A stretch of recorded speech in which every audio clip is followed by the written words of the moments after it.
2 sessions ago, we read a letter from a woman whose husband, Don, had just been released from prison.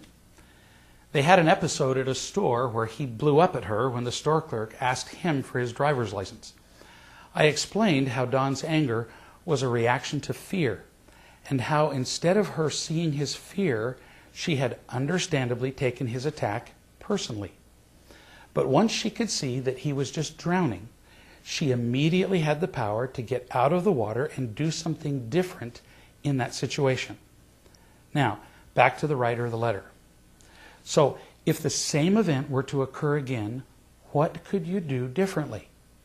This is not complicated. Instead of answering his question or defending yourself, you could give him what he needs. What do all people need when they're empty and afraid? They need love. So how would that look for you and your husband? Let's picture that scene now. He turns to you to save him and asks if you have your license. You tell him you don't have it.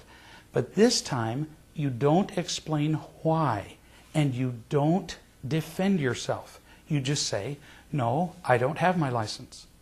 Then he still blows up at you. But this time you realize that this is not about you. You remember that he's just empty and afraid. Then you reach out and you touch him gently on the arm and position him so that the clerk doesn't hear what you have to say. Then say to him, "Look at me." Focus his attention on you. When you got out of prison, you hoped that you could leave behind you all that terrible life. But you couldn't. Most people do not understand that you're trying to change. All they see is your crime and the time you spend in jail. That's wrong, but that's how most people are.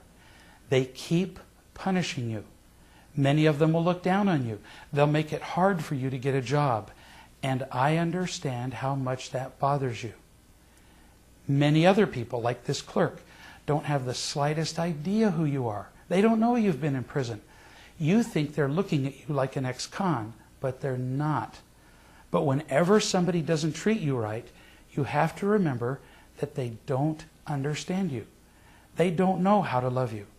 But I do love you. And that matters a lot more than a clerk who's embarrassing you because of a driver's license. So you just remember that I do love you. And we'll figure out with this woman whatever we have to do to clear this thing up without a driver's license. There has to be a way. And I'll help you figure it out. That is what he needs to hear from you. He needs your love and your offer to help him. We all need to remember this in all the conflicts we have. When people get angry, they're empty and afraid. And if we can accept them and love them and offer whatever help we can, we'll have the best possible chance of diffusing any conflict. Conflicts are not a result of differences. Conflicts are a result of emptiness and fear. And the solution for those is always the same. It's always about real love.